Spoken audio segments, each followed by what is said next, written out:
Very good morning guys. Bank Nifty above the CPR open అవుతుంది. Previous session high ఇక్కడ ఉంది, and then previous session లో here. So లో అంత ఏం ఇంపార్టెంట్ కాదు, ఈవెన్ హై కూడా అంత ఏం ఇంపార్టెంట్ కాదు, but still that is the high. ఇక్కడ నుంచి ఈ లెవెల్ నుంచి రిజెక్షన్ జరిగింది. ఇక్కడ గ్యాప్ బోర్డర్ ఉంది ఇక్కడ, కాకపోతే ఆల్రెడీ గ్యాప్ బోర్డర్ ని బ్రేక్అవుట్ చేసింది కాబట్టి ఇంకా ఆ లెవెల్ అనేది ఇంపార్టెంట్ కాదు. నెక్స్ట్ రెసిస్టెన్స్ చూసుకుంటే మనకి వర్జిన్ సిపిఆర్ ఉంది ఇక్కడ. ఈ లెవెల్ అనేది వర్జిన్ సిపిఆర్ కింద యాక్ట్ చేస్తుంది. కమింగ్ టు నిఫ్టీ, ఇక్కడ నుంచి క్రాష్ జరిగింది నిఫ్టీకి. So this will be the supply zone. ఈరోజు సిపిఆర్ అనేది కొంచెం యావరేజ్ టు నేరోనే ఉంది. సో ఈ సప్లై జోన్ బ్రేక్అవుట్ చేస్తుందా లేదంటే రిజెక్షన్ ఇస్తుందా చూద్దాం. సో ఫస్ట్ క్యాండిల్ ఎగ్జాక్ట్ గా సప్లై జోన్ దగ్గర నుంచి రెడ్ బార్ ఫామ్ అవుతుంది. అలాగని చెప్పి ఇక్కడ ఎంట్రీ తీసుకుంటే రిస్క్ ఎంత అవుతుంది? 50 పాయింట్స్. నెక్స్ట్ సపోర్ట్ ఏంటి? ఇమీడియట్ గా సిపిఆర్ ఉంది, 20 కూడా ఉంది కాబట్టి రిస్క్ రివార్డ్ అనేది మ్యాచ్ అవడం లేదు. అలాంటప్పుడు ట్రేడ్ ఏం తీసుకోకుండా ఉంటేనే best. So bank Nifty previous session high breakout అయితే మేబీ లాంగ్ ఎంట్రీ ప్లాన్ చేయొచ్చు. బట్ నెక్స్ట్ పివోట్ ఎక్కడ ఉంది అండ్ వర్జిన్ సిపిఆర్ కూడా ఎక్కడ ఉంది, టార్గెట్ ఇది ప్లాన్ చేయాలి. సో చూద్దాం ఈ లెవెల్ పైన క్లోజ్ అవుతుందా లేదంటే. సో ఈ లెవెల్ పైన క్లోజ్ అయితే తీసుకుంటాను, క్లోజ్ ఏం అవ్వలేదు ఇంకా, రెసిస్టెన్స్ తీసుకుంటుంది. ఈవెన్ నిఫ్టీకి నెక్స్ట్ సపోర్ట్ మనకి సిపిఆర్ అండ్ 20 కిందకి వస్తే 22,550 పుట్ ఆప్షన్ వాచ్ లిస్ట్ లో పెట్టుకుంటాను.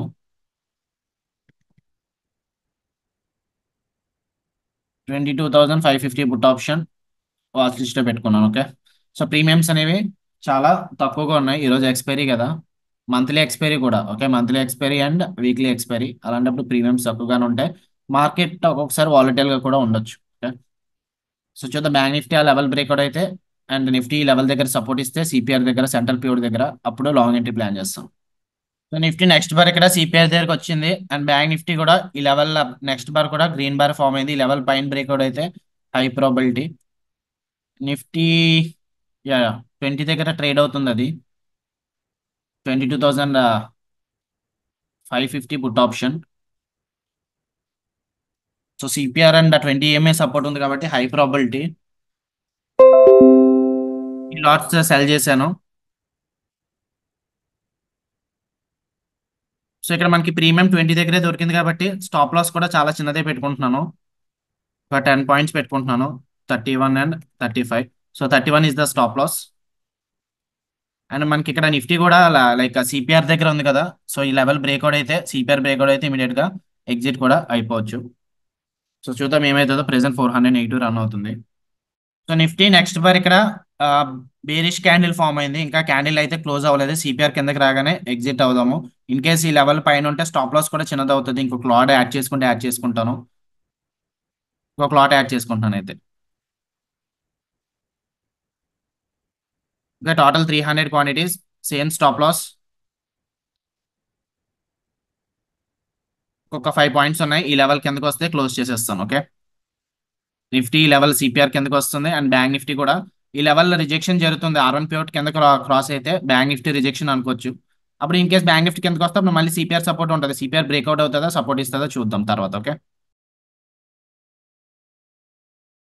Yeah bank Nifty R1 pivot అయితే బ్రేక్ డౌన్ అవుతుంది. R1 పివట్ బ్రేక్ డౌన్ అయితే అప్పుడు నిఫ్టీ కూడా స్టాప్ లాస్ హిట్ అవ్వచ్చు. సో చూద్దాం ఇప్పుడు బ్యాంక్ నిఫ్టీ రివర్సల్ వస్తుందా లేదంటే ఇక్కడ నుంచి సపోర్ట్ తీసుకుంటుందో చూద్దాం. యా బ్యాంక్ నిఫ్టీ ఆ లెవెల్ అనేది సపోర్టే ఇస్తుంది.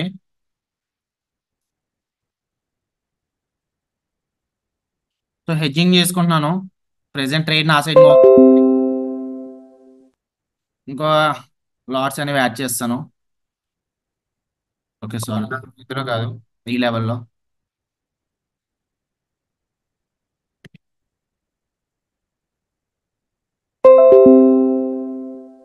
Total 450 quantities. రిస్క్ చూసుకోవాలి.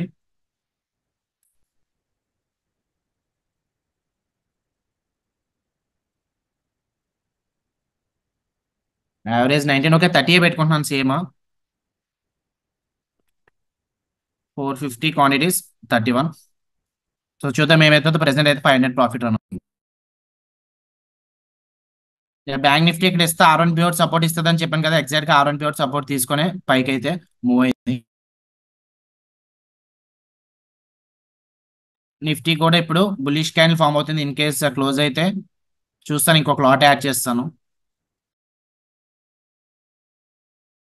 ఓకే గైస్, నిఫ్టీ ఇక్కడ నుంచి బులిష్ క్యాండిలే ఫామ్ అవుతుంది, ఇంకొక లాట్ యాడ్ చేస్తాను. ఓకే, అవ్వట్లేదు, క్యాపిటల్ సరిపోవట్లేదు ఇంకా.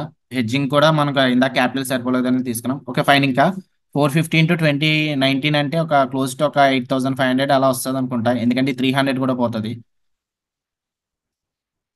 ఓకే చూద్దాం, ఇంకా ఏమీ తీసుకోవట్లేదు, రిస్క్ అయితే ఒక 5000 అలా పెట్టుకున్నాను. ఓకే గైస్, ఇక్కడ సిపిఆర్ అనేది బ్రేక్అవుట్ చేస్తుంది Nifty. So Nifty seems very bearish. So stop loss అయితే హిట్ అయిపోతుంది, ఇది 25 అలా రన్ అవుతుంది. యా 30కి వస్తే క్లోజ్ చేసేస్తాను. 27 రన్ అవుతుంది. యా 31కి అయితే వచ్చేస్తుంది. 28 అయిపోయింది. సో సిపిఆర్ అనేది బ్రేక్అవుట్ అయిపోయింది కదా నిఫ్టీ ఈ లెవెల్ దగ్గర నుంచి, అందుకు స్టాప్ లాస్ అనేది హిట్ అయింది. సో ఇక్కడ నుంచి సిపిఆర్ బ్రేక్అవుట్ అవుతుంది, అండ్ బ్యాంక్ నిఫ్టీ కూడా ఇక్కడ నుంచి వర్జిన్ సిపిఆర్ రిజెక్షన్ కూడా ఉంది. Now view will be bearish. 22,550 call option cell చేస్తాను. నిఫ్టీ 22,550 కాల్ ఆప్షన్ 30 దగ్గర రన్ అవుతుంది. ప్లాన్ చేశాను. ఓకే, ప్రీమియం మనకి 30లో దొరికింది కాబట్టి స్టాప్ లాస్ మనం ఒక 15 పాయింట్స్ పెట్టుకోవచ్చు. 45 అండ్ 50 పెట్టుకుంటున్నాను. So done for the day guys, ఇంకా 2 ట్రేడ్స్ అయితే అయిపోతాయి కాబట్టి ఇంకా దీని తర్వాత అయితే ఇంకేమి ట్రేడ్స్ అనేవి తీసుకోను. సో చూద్దాం ఏమవుతుందో, ఇది కూడా ఫెయిల్ అయితే ఇంకా క్లోజ్ చేస్తాం. సో రిస్క్ 5000 చేయాలి కాబట్టి పొజిషన్స్ హెడ్జింగ్ సైడ్ తీసుకున్నాను ఒక లెవెల్. ఈ లెవెల్ 31.43 యావరేజ్ అయింది కదా, ఇంకొక లాట్ యాడ్ చేస్తాను. కాకపోతే ఇక్కడ నిఫ్టీ పైకి వెళ్తుంది ఈ లెవెల్ దగ్గర నుంచి, మేక్ ఆర్ బ్రేక్ లెవెల్ ఇక్కడ నుంచి రివర్సల్ అయితే ఛాన్సెస్ ఉంటాయి, ఇంకా 30 సెకండ్స్ ఉన్నాయి. సో ఈ లెవెల్ బ్రేక్అవుట్ సిపిఆర్ బ్రేక్అవుట్ అయితే ఇంకా క్లోజ్ చేద్దాము. ఇంకొక లాట్ యాడ్ చేస్తే ఆల్మోస్ట్ 45 పెట్టుకోలేను స్టాప్ లాస్, అప్పుడు మళ్ళీ స్టాప్ లాస్ అనేది తగ్గించుకోవాలి. Fine, not an issue. ఇంకొక లాట్ అనేది టోటల్ 375 క్వాంటిటీస్. 43 పెట్టుకుంటాను, ఎందుకంటే 10 పాయింట్స్ అంటే 3750 వస్తుంది. ఓకే 45 పెట్టుకోవచ్చు అనుకుంటా, స్టాప్ లాస్ 10,000 లాస్ రాదు అనుకుంటా. 45 పెట్టుకున్నాను. తర్వాత ఇంకొక లాట్ యాడ్ చేస్తే అప్పుడు చూద్దాము. ప్రెసెంట్ అయితే 375 into 30 అంటే మనకి ఎంత వస్తుంది? 375 into 30 11,000 వస్తుంది, నో ప్రాబ్లం. 11,000 మైనస్ 5,000 అంటే 6,000 ప్రాఫిట్ ఉంటుంది. ఇంకేమీ యాడ్ చేయండి, ఇంకా 3,000 యావరేజ్ మనకి 5,000 30 దగ్గర అయినట్టు. సో రిస్క్ ఇంకో 5,000 కాబట్టి 5,000 డివైడెడ్ బై 375 ప్లస్ 30, 43 పెట్టుకోవచ్చు. నేను స్టాప్ లాస్ 43 పెట్టుకుంటున్నాను, లేదంటే 44 పెట్టుకుంటాను. అంటే పొజిషన్స్ యాడ్ చేసుకున్నాను కాబట్టి, లేదంటే పెట్టుకోకపోదును. సో ప్రెసెంట్ ఇది 1400 ప్రాఫిట్ అయితే రన్ అవుతుంది. So almost Nifty 22,550 call option లో అయితే 16 వరకు వెళ్ళింది. సో స్టాప్ అప్డేషన్ చేసుకుంటున్నాను, 31 పెట్టుకుంటున్నాను. సో దట్ ఒక 5,000 to 6,000 అలా లూజ్ అవుతాను అంతే. ఇన్ కేస్ 30కి వెళ్తే హాఫ్ ఆఫ్ ద ప్రీమియం ఉంది కదా, so no problem, not an issue. Present అయితే ఇది 6,000 ప్రాఫిట్ అయితే రన్ అవుతుంది. సో 30 వస్తే క్లోజ్ చేస్తాను, లేదంటే ఇది వెయిట్ చేస్తాను. అట్లీస్ట్ నాకు ఫస్ట్ రేట్ 5,000 లాస్ వచ్చింది కదా, so second rate minimum 10,000 profit రావాలి. 10,000 ప్రాఫిట్ వస్తేనే క్లోజ్ చేస్తాను. అయితే 10,000 ప్రాఫిట్ కోసం వెయిట్ చేస్తాను, లేదంటే 5,000 లాస్ కోసం వెయిట్ చేస్తాను. సో ఎలా స్టాప్ అప్డేషన్ చేసుకున్నాం కదా, మాక్సిమం 5,000 లాస్ లిమిట్ అంటున్నాం కదా, సో అందుకని చెప్పి ఇప్పుడు మిడ్ క్యాప్ నిఫ్టీ ఒక 30 దగ్గర ఉంది కదా, ఒక 15 పాయింట్స్ స్టాప్ లాస్ పెట్టుకొని ఎంటర్ అవుతాను.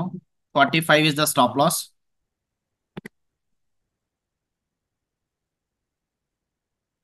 సో రీజన్ ఏంటంటే ఎంట్రీ తీసుకోవడానికి, ఇక్కడ మనకి మిడ్ క్యాప్ నిఫ్టీ బ్రేక్అవుట్ అయింది కదా, బ్రేక్అవుట్ అయిన తర్వాత మళ్ళీ ఇక్కడ చిన్న రివర్సల్ బార్ చూపించింది. సో డేలో బ్రేక్అవుట్ అయింది, అండ్ ఆ తర్వాత ఇక్కడ కొంచెం డిస్కౌంట్ ప్రైస్ దొరికినట్టు, అండ్ 20 కూడా కింద స్లోప్ అవుతుంది. సో చూద్దాం ఏమవుతుంది. ఇది 30 దగ్గర తీసుకున్నాను, 29.45, 30 దగ్గర చూశాను. సో ఒక 45, అందులోంచి హాఫ్ అంటే 45 కదా, ఐ మీన్ 15 పాయింట్స్ కదా, సో అది పెట్టుకున్నాను. సో చూద్దాం ఏమవుతుందో. రిస్క్ ఇందులో ఎంత వస్తుంది అప్పుడు, 120 into 15 పాయింట్స్ అంటే 2,000 రిస్క్ వస్తుంది. అంటే టోటల్ ఇప్పుడు మనకి 7,000 రిస్క్ ఉన్నట్టు. ఇందులో 5,000 అండ్ ఇందులో ఒక 2,000. సో చూద్దాం ఏమవుతుందో. 20 MA రిజెక్షన్ ఇస్తే అప్పుడు మిడ్ క్యాప్ కూడా కిందకి రావచ్చు, లేదు ఇది లెవెల్ బ్రేక్అవుట్ అయితే అప్పుడు ఫేక్ బ్రేక్అవుట్ అన్నట్టు. ఓకే, ఈ లెవెల్ దగ్గర నుంచి మార్కెట్ డేలో బ్రేక్అవుట్ అయింది కదా, సో ఇంకా ఫేక్ బ్రేక్అవుట్ అవుతుంది ఈ లెవెల్ ప్రీవియస్ సెషన్ లో అనేది పైన క్లోజ్ అయితే.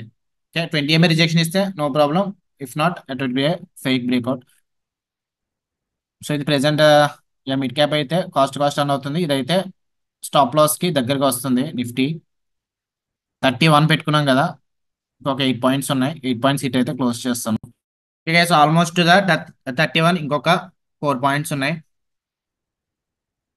మాక్సిమం లాస్ మనకి 6-5 లా కానీ 7 కానీ వస్తుంది అనుకుంటా in case stop loss hit అయితే. సో చూద్దాం. బ్యాంక్ నిఫ్టీ అయితే పైకే మూవ్ అవుతుంది, bank Nifty bullish. So Nifty ఇంకా లాస్ట్ హోప్ ఇక్కడ సెంట్రల్ పివోట్ అనేది, ఇది బ్రేక్అవుట్ అయితే ఇంకా ఎగ్జిట్ అయిపోతాను. ఓకే గైస్, ఇదైతే హిట్ అయిపోయింది. ఇంకా ట్రైలింగ్ స్టాప్ లాస్ అనేది ఆల్మోస్ట్ 31కి మళ్ళీ వచ్చింది. ఇంకా మిడ్ క్యాప్ నిఫ్టీ ఉంది, అది కూడా 35 దగ్గర రన్ అవుతుంది, అది కూడా క్లోజ్ చేస్తాను. ఇంకొక 7 పాయింట్స్ అంతే, 12 7 అంటే ఇంకొక 800, 7,000 నెగిటివ్ అయితే వస్తుంది. సో ఈ రోజు మనం చేసింది థింగ్ ఏంటంటే, ఇది ట్రైలింగ్ స్టాప్ లాస్ అనేది పెట్టుకున్నాము. అంటే ఇది వన్స్ లో అయితే almost half of the premium అనేది వెళ్ళిపోయింది, 16 రూపీస్ వరకు వెళ్ళింది. ఎక్స్పైరీ కాదు, కొంచెం అడ్వాంటేజ్ కూడా ఉంటుంది. సో దానికి ట్రైలింగ్ స్టాప్ లాస్ పెట్టినాం, ట్రైలింగ్ స్టాప్ లాస్ హిట్ అయింది అంతే. సెకండ్ రైడ్ మనం అయితే లాస్ ఏం చేసుకోలేదు, ఫస్ట్ రైడ్ లాసే కంటిన్యూషన్, ట్రైలింగ్ చేసుకున్నాము. సో ఇది కూడా 42 వస్తే ఇది కూడా క్లోజ్ చేస్తాను. సో 20 MA అయితే టచ్ అయింది, ఈ లెవెల్ పైన క్యాండిల్ క్లోజ్ అయితే మిడ్ క్యాప్ నిఫ్టీ కూడా ఫెయిల్ అవుతుంది. 31 దగ్గర ఉంది కదా, ఇంకొక లాట్ అనేది యాడ్ చేస్తున్నాను.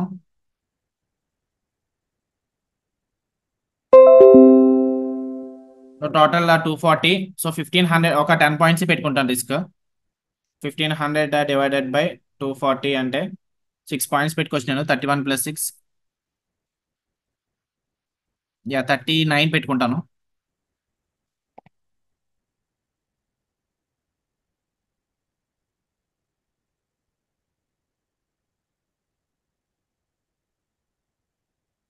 సో మాక్సిమం ఒక 7,500 లాస్ వచ్చేలా ప్లాన్ చేసుకుందాం అని చెప్పి చూస్తున్నాను అంతే. ఓకే, సో ఇంకొక లాట్ అనేది యాడ్ చేసుకున్నాను, ట్రేడ్ నా సైడ్ అవుతుంది కదా. టోటల్ ఇప్పుడు 360 క్వాంటిటీస్.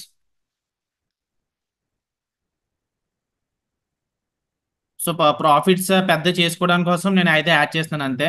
సో స్టాప్ లాస్ అనేది మళ్ళీ తగ్గించుకోవాలి, 5,030 దగ్గర ఉన్నప్పుడు 5,300 రన్ అవుతుంది. సో 2,000 డివైడెడ్ బై 360 అంటే 5 పాయింట్స్ పెట్టుకోవాలి అంతే. 35 పెట్టుకుంటున్నాను స్టాప్ లాస్, మరలా చిన్న గ్యాప్ ఇద్దాము. 36 పెట్టుకుంటున్నాను, ఒక 6 పాయింట్స్. సో చూద్దాం ఏమవుతుందో. సో బ్యాడ్ లక్, ఇక్కడ Nifty trailing stop loss hit అయిన తర్వాత మళ్ళీ టార్గెట్ కి అనేది వెళ్తుంది, వెనక్కి వెళ్తుంది. అంటే మెయిన్ స్టాప్ లాస్ ఏం హిట్ అవ్వలేదు, 45 పెట్టినాం కదా ఫస్ట్ స్టాప్ లాస్, అదైతే ఏం హిట్ అవ్వలేదు. ఎనీహో మిడ్ క్యాప్ నిఫ్టీ అయితే ట్రేడ్ మన సైడ్ మూవ్ అవుతుంది. అంటే మిడ్ క్యాప్ ఇక్కడ చెప్పాను కదా, 20 MA దగ్గరకు వచ్చినప్పుడు బ్రేక్అవుట్ ఏరియా అనేది. సో ఇక్కడ నుంచి మేక్ ఆర్ బ్రేక్ లెవెల్ జరగవచ్చు, అయితే ఇక్కడ నుంచి కిందకి రావచ్చు, లేదంటే పైకి వెళ్ళవచ్చు. పైకి వెళ్తే స్టాప్ లాస్ హిట్ అవుతుంది, కిందకి వస్తే మనకి టార్గెట్ అనేది వస్తుంది. సో చూద్దాం ఏమైతుందో. ప్రెసెంట్ అయితే 1,000 రూపీస్ 1,100 ప్రాఫిట్ రన్ అవుతుంది. నెక్స్ట్ అప్డేట్, మిడ్ క్యాప్ అయితే 2,000 ప్రాఫిట్ రన్ అవుతుంది. ఇది నిఫ్టీ ఇందాక హెడ్జింగ్ కోసం తీసుకున్నది, ఇది క్లోజ్ చేసేస్తున్నాను. మళ్ళీ 300 రూపీస్ లాస్. సో ఇప్పుడు 3,500 అలా, 2,000 ప్రాఫిట్ అయితే రన్ అవుతుంది మిడ్ క్యాప్ నిఫ్టీ.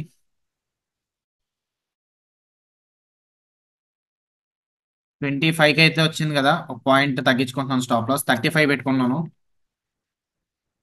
35 హిట్ అయితే క్లోజ్ చేస్తాను. ప్లస్ ఇంకొకటి ఏంటంటే, నేను నార్మల్ ఎక్కువ ట్రేడ్స్ తీసుకుంటున్నాను అని చెప్పి ఏం అనుకోకండి. జస్ట్ ఇక్కడ రిస్క్ ఏంటో చూడండి. ఇక్కడ రిస్క్ నా మాక్సిమం ఎంత అనుకున్నాము, పర్ డే 10,000 రిస్క్ చేయొచ్చు. ఎందుకంటే ఫస్ట్ రేట్ 5,000 ఫెయిల్ అయినా సెకండ్ రేట్ 5,000 పెట్టుకోవచ్చు. ఈ రోజు నేను సెకండ్ రేట్ తీసుకున్నప్పుడు 10,000 రిస్క్ అని చెప్పి అనుకున్నాను. కాకపోతే మన సైడ్ మూవ్ అవుతున్నప్పుడు స్టాప్ లాస్ అనేది అప్డేట్ చేసుకున్నాను. అప్డేట్ చేసుకోవడం కూడా నాకు ఈరోజు మైనస్ అయింది అది, లేదంటే అది స్టిల్ ఇంకా ప్రాఫిట్ లోనే ఉందో. బట్ స్టిల్ ఎనీహౌ, ఇది ఆల్మోస్ట్ ఓవరాల్ ఎంటీఎం అనేది తగ్గినప్పుడు అప్పుడు చూసుకున్నాము. నెక్స్ట్ ఏంటంటే మిడ్ క్యాప్ నిఫ్టీ తీసుకున్నాను. మిడ్ క్యాప్ నిఫ్టీ ఆపర్చునిటీ వచ్చింది అనిపించింది. సో ఇక్కడ డేలో అనేది బ్రేక్అవుట్ అయింది కదా, ఇక్కడ ఎంట్రీ తీసుకుంటే ఇంకా కన్ఫర్మేషన్ లేదు, ఎందుకంటే పారాబాలిక్ బ్రేక్అవుట్ కదా. సో ఇక్కడ కొంచెం రిట్రేస్మెంట్, ఈ లెవెల్ దగ్గర రిట్రేస్మెంట్ అయినప్పుడు ఇక్కడ ఎంట్రీ తీసుకున్నాను. Stop loss above the pure, take profit ఏమో 2 hour కానీ, అంటే ఈ రోజు ఎక్స్పైరీ కదా పర్వాలేదు. సో ఆల్మోస్ట్ 3,000 ప్రాఫిట్ అయితే వచ్చింది ఇది mid cap Nifty. So trade నా సైడ్ మూవ్ అవుతుంది కదా, మళ్ళీ యాడ్ చేసుకున్నాను. So total 480 quantities. Stop loss ఇప్పుడు 32 పెట్టుకుంటున్నాను, ఎందుకంటే ప్రీమియం అలాగా 20 దగ్గర ఉంది కాబట్టి 20లోంచి హాఫ్ అంటే 30 పెట్టుకోవచ్చు.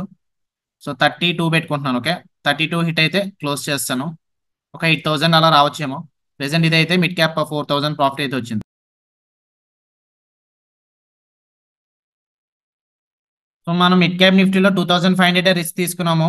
1:2 అయితే అయిపోయింది, 5000 ప్రాఫిట్ అయితే వచ్చింది. కానీ స్టిల్ ఐ నాట్ ఎగ్జిట్, ఎందుకంటే guys will do one thing. ఇంకా స్టాప్ లాస్ అనేది మళ్ళీ అప్డేట్ చేసుకుంటున్నాను. 16 దగ్గర రన్ అవుతుంది కదా, 26 పెట్టుకోవచ్చు, కాకపోతే 27 పెట్టుకుంటున్నాను. ఓకే, ఒక పాయింట్ గ్యాప్ ఇచ్చి 27 and 30 వద్ద స్టాప్ లాస్. సో కాస్ట్ తెచ్చేసుకున్నాను ఇది కూడా. 27.55 యావరేజ్ అయింది కదా, 5000 ఆల్రెడీ 1:1 రిస్క్ రివార్డ్ వచ్చింది. సో చూద్దాం ఏమవుతుందో.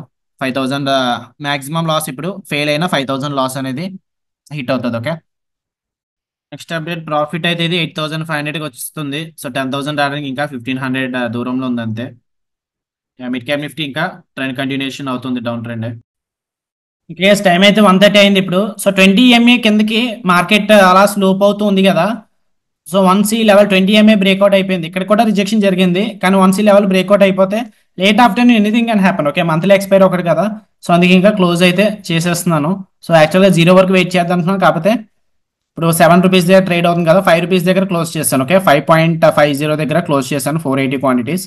So total profit of the day is ₹5090. అంటే మార్కెట్ 11,000 వరకు, 11,000 పైకి వెళ్ళకపోతే మనకి అది జీరోగా అవుతును, కానీ 10,952 దగ్గర ఉంది, ఇంకా 50 పాయింట్స్ ఉన్నాయి. బట్ చెప్పిన కదా, లేట్ ఆఫ్టర్నూన్ మొమెంటమ్ ర్యాలీ అన్న వస్తే రావచ్చు, అండ్ ఈ స్వింగ్స్ కూడా బ్రేక్అవుట్ అయ్యాయి. సో ఇప్పుడైతే మార్కెట్ ఇష్టం, ఎక్కడి నుంచి పైకి వెళ్తుందా లేదంటే మళ్ళీ రివర్స్ అవుతుందని అకార్డింగ్ టు మన టర్మ్స్ అయితే రిస్క్ రివార్డ్ కూడా అయిపోయింది. ఇక్కడ 10,000 ప్రాఫిట్ వచ్చింది, 10,584 అయితే వచ్చింది, and overall profit of the day ₹5,090. అర్థమైంది కదా ఎంట్రీ ఏంటి, ఎందుకు ఎగ్జిట్ అయ్యాము. ఇక్కడ ఎంట్రీ ఇక్కడ తీసుకున్నాము, స్టాప్ లాస్ పైన పెట్టుకున్నాము.